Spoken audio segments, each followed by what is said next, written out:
I am Elena Martinez from the Department of Modern Languages and Comparative Literature, and I teach Spanish language and the Spanish upper level courses at Baruch. This semester, I am teaching the city in Latin American literature, and I'm also teaching contemporary Mexican literature. I'm also teaching Spanish language this semester. Next semester, I'm going to be teaching a course that is always very popular and that generates a lot of enthusiasm among students. It's the course on 20th and 21st century Latin American women writers. Yes, I know, it's a subject that I like, and it's a subject that I have been researching for some time now.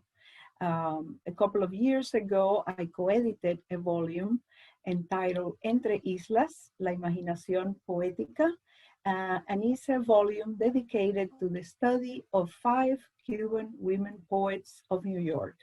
And one of the authors included in this volume is Lourdes Gil, who recently retired from the Department of Black and Latinx Studies. There are many Latin American writers that I like and that I have researched. And I really enjoy teaching at Baruch. It is wonderful. Thank you so much for such a wonderful introduction and for giving us a heads up of your next course, which sounds fantastic. I am very excited, and I hope that students get excited and join as well. So, Professor, like we mentioned earlier, we're focusing this conversation on a very, very special writer who have a huge influence in the culture and literature of Latin America, Sor Juana Ines de la Cruz.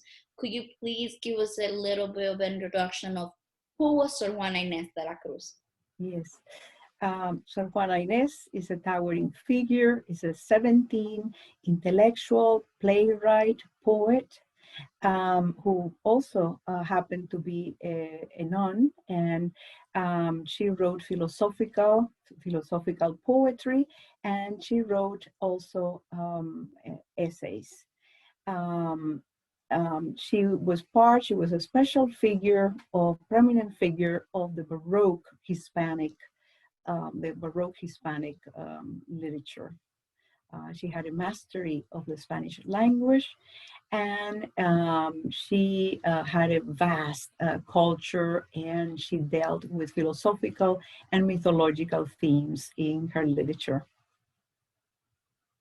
And in this event that we are planning for March is very exciting because I will be hosting this conversation with Professor Esther Allen from my department, the Department of Modern Languages and Comparative Literature, and also with CUNY Distinguished Professor Paul Julian Smith, a well-known scholar of Mexican and Spanish literature and media culture. So it's going to be a great pleasure to be with Professor Esther Allen and with Professor Paul Julian Smith discussing the works, the legacy of Sor Juana Ines, her influence, her translations, and also Professor Paul Julian Smith will be discussing the series, the Netflix series Juana, which is based on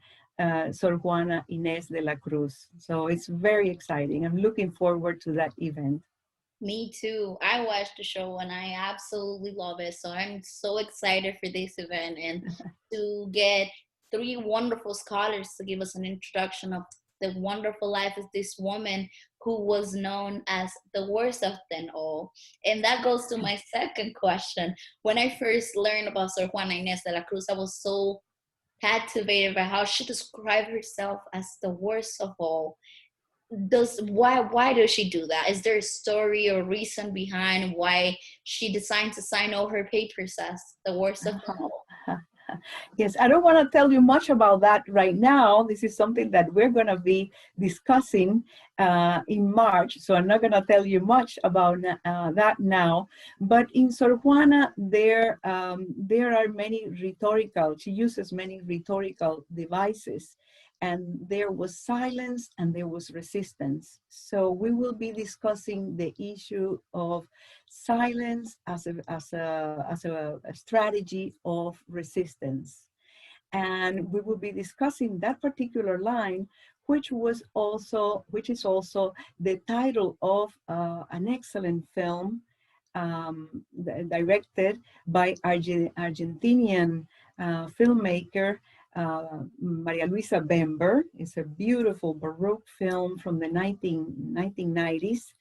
And we will be discussing the film, and we will be discussing that particular line in which it serves as the title for that film. Wonderful. Thank you so much. I can't wait to get to learn more about why she decided to name herself with this very interesting title. So my last question is a little bit more personal. I want to know why you love Sor Juana Inés de la Cruz. Do you have any favorite poems or any favorite plays or poems that she wrote that resonate the most with you? Okay. Well, in our classes, we read some of her poems, and one of the poems that is really well known in Latin America is the poem Hombres Necios, Foolish Men. And it's a poem that is very critical of patriarchal structure in Latin America. And it's a poem that we discuss in my classes. And there are always many debates about this particular poem. There is a very lengthy, very philosophical, very dense poem of almost 1,000 verses entitled Primer Sueño, First Dream. And that is a really challenging poem, and because it has a Baroque language, a very dense language, but is one of the most outstanding pieces of literature of that particular period of the 17th century. So those are two pieces that are among the pieces that are most studied. Thank you for sharing. And we definitely share our favorite poem. I absolutely love Hombres Necios. I feel like we can connect to this point more now than ever. So thank you so much for sharing.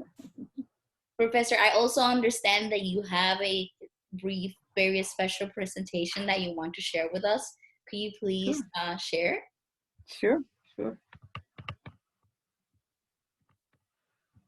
Ready. Okay, ready? Okay. Hello. So in the fall semester, I'm going to be teaching a course on Latin American women writers. And some of the writers that we are going to be reading are Gertrudis Gomez de Avellaneda, very important, very influential 19th century Cuban writer. She was a playwright, a poet of the Romantic period, and she published an anti-slavery novel entitled Sab.